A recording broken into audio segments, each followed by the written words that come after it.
menjelaskan komponen-komponen si tonton ya.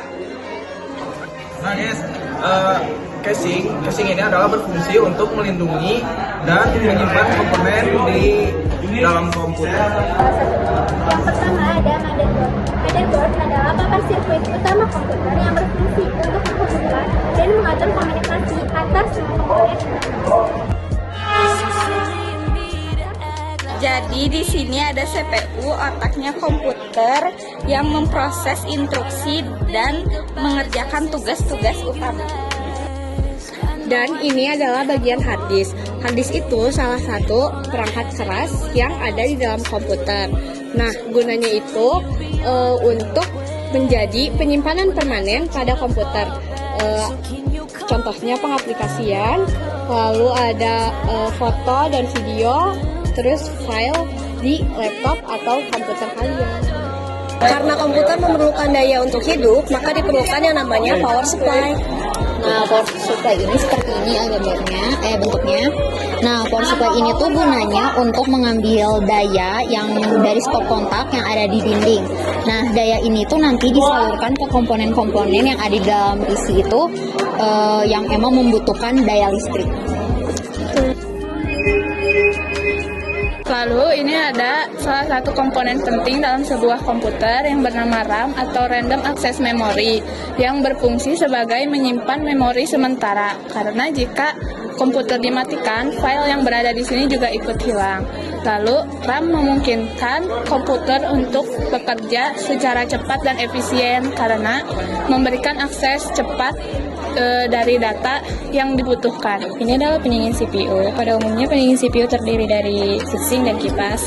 Heatsink berfungsi untuk menyedot panas dan kipas berfungsi untuk mendinginkan sehingga proses pendinginan menjadi lebih efisien. Kabel-kabel ini berfungsi untuk menghubungkan tombol power ke motherboard, tombol reset ke motherboard, dan untuk indikator lampu LED buat ke hard disk. Lalu selanjutnya ada proses pemasangan motherboard ke dalam case. Ini adalah proses memasukkan motherboard ke dalam case.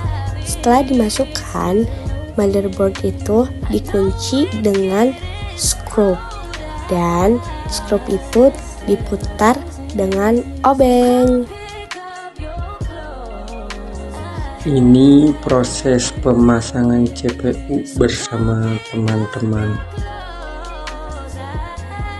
Yang kedua, lalu pemasangan kipas dan heatsink.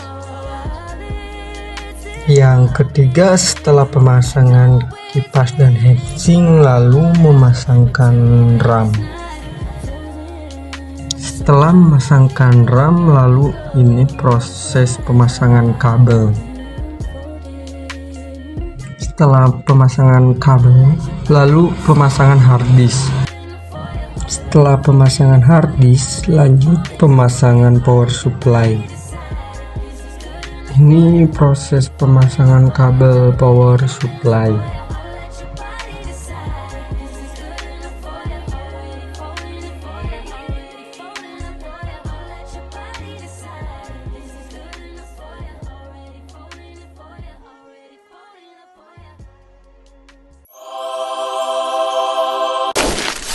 Semangatnya sudah acuh tadi.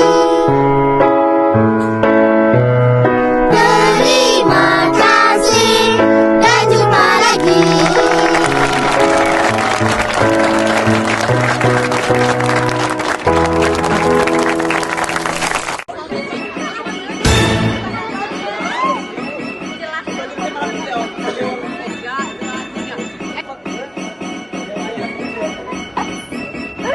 Kita lupa,